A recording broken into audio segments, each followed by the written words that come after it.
নমস্কার বন্ধুরা, কেমন আছো সবাই? আমি জয়ন্তী। আজ আমি তোমাদের সাথে শেয়ার করছি বাঙালিদের অতি পরিচিত এবং পছন্দের একটি রান্না, সর্ষে ইলিশ। এটা আমি জানি তোমরা সবাই খুব ভালো বানাতে জানো, কিন্তু আমি আজ তোমাদের সাথে শেয়ার করছি আমি যেভাবে বানাই। এটা আমি খুবই কম উপকরণে এবং ভীষণ তাড়াতাড়ি হয়ে যায় রান্নাটা।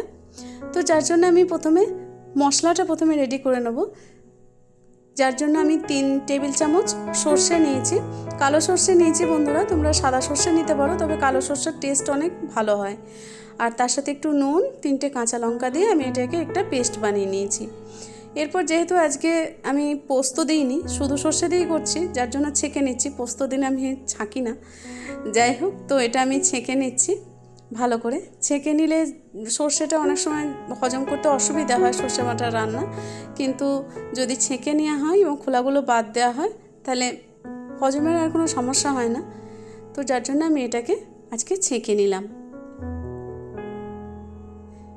এই সর্ষে ইলিশে এমন কিছুই মশলা লাগে না, খুব কম মশলাতে আর খুব সহজে এবং খুব তাড়াতাড়ি রান্নাটা হয়ে যায়। খেতে তো বলতেই হবে না, অপূর্ব স্বাদ হয়, যেটা আমাদের বাঙালিদের অতি পরিচিত স্বাদ।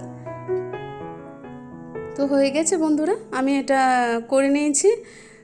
সর্ষে পেস্টটা থেকে আমি রসটা নিয়ে নিয়েছি। এরপর কড়াইয়ে একটু তেল দেব, আজকে একটু অপেক্ষাকৃত বেশি, তো 2 টেবিল চামচ মতো আমি তেল দিয়েছি।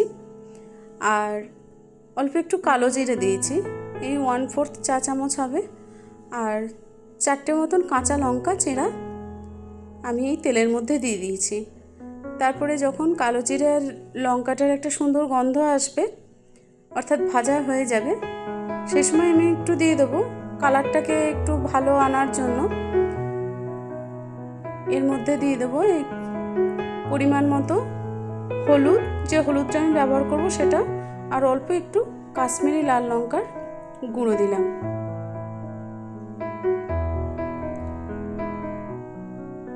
এরপর এটাকে নেড়েচেড়ে নিয়ে জল ঢেলে দেবো এর মধ্যে।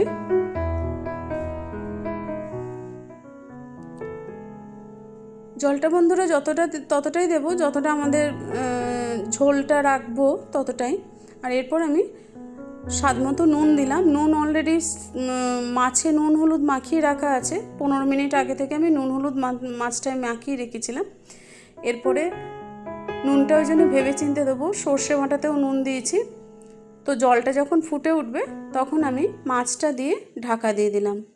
এই তো আমাদের রেডি হয়ে গেল সর্ষে ইলিশ। দেখো বন্ধুরা কত তাড়াতাড়ি হয়ে গেল, একদম রেডি হয়ে গেছে গরম গরম ভাতে খাবার জন্য। অপূর্ব স্বাদ হয় বন্ধুরা। এইভাবে তোমরা যেভাবেই বানাও এভাবে একবার বানিয়ে দেখো, খুব ভালো হবে খেতে, আর খুব তাড়াতাড়িও হয়ে যায়। ভিডিওটা শেষ পর্যন্ত দেখার জন্য অনেক ধন্যবাদ। সবাই খুব ভালো থেকো, সুস্থ থেকো, আনন্দে থেকে দেখা হবে পরের একটি ভিডিওতে। Thank you.